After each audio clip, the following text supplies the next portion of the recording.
का हाल बा भाई लोग, स्वागत बा देसीला चैनल पे। आज हम बात करब भोजपुरी इंडस्ट्री के सबसे हॉट टॉपिक पे, यानी आकांक्षा पुरी के बारे में। ये लड़की आजकल खेसारी लाल यादव के साथ खूब धमाल मचा रहल बाड़ी। फिल्म से लेकर गाना तक, अफेयर के अफवाह से लेकर लग्जरी गाड़ी तक, सब कुछ चर्चा में बा। तो चली तनी मसाला छिड़कल जाओ और जानल जाओ कि का हो रहल बा इनकर जिंदगी में।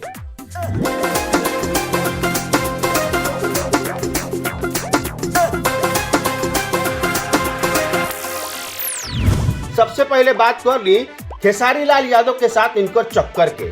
भाई आकांक्षा पुरी हाल ही में एगो पोस्ट डलनी जेमे वो खेसारी के साथ रोमांटिक अंदाज में दिखली। कैप्शन में लिखली, आप जैसा इंसान जीवन में। अरे बाप रे बाप, ई का मतलब बा हो? फैंस लोग कंफ्यूज बा कि खाली ऑन स्क्रीन केमिस्ट्री बा या ऑफ स्क्रीन भी कुछ चल रहल बा। वो तो ऊपर से खेसारी शादीशुदा बड़न, 2 बच्चा के बाप बड़न, फिर भी आकांक्षा के साथ इनकर नजदीकी देख के लोग बोलेला काहे ना भोजपुरी में रोमांस के बिना कुछ चलेला का। कई लोग तो यह बोलेला कि आकांक्षा के नया लग्जरी गाड़ी भी खेसारी भैया के कमाई से जुड़ल बा। सच का बा ये तो उहे जाने, लेकिन गासप तो गरम बना। अब थोड़ा फिल्मी मसाला डालल जाओ। आकांक्षा और खेसारी के नयका गाना सरसों के तेलवा रिलीज भइल। अब भाई ये गाना यूट्यूब पे आग लगा देले बा। लोग बोला था कि दोनों के बीच तड़कता भड़कता रोमांस देख के दिल मचल जाला। वो तो जनवरी में इनके जिम वर्कआउट वीडियो भी वायरल भइल रहे, जेमे दोनों के साथ में पसीना बहावत देखल गई रहे।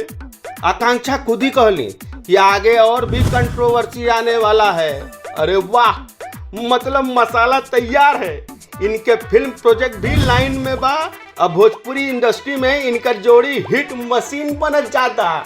अब बात कर ली आकांक्षा के बड़का सपना और बड़का खरीदारी के।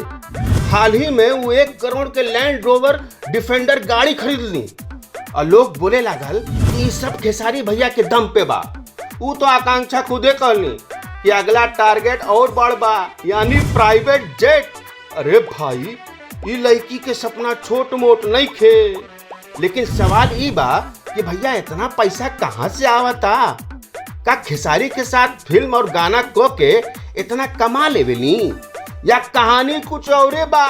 फैंस तो बोला था कि खेसारी भैया के साथ जोड़ी बना के आकांक्षा के किस्मत चमक गई।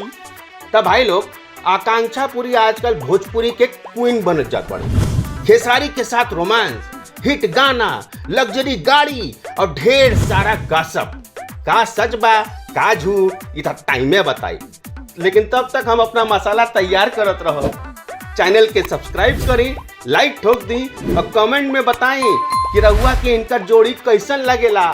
मिलल जाई अगला वीडियो में। तब तक के लिए मसाला ऑन, टेंशन ऑफ।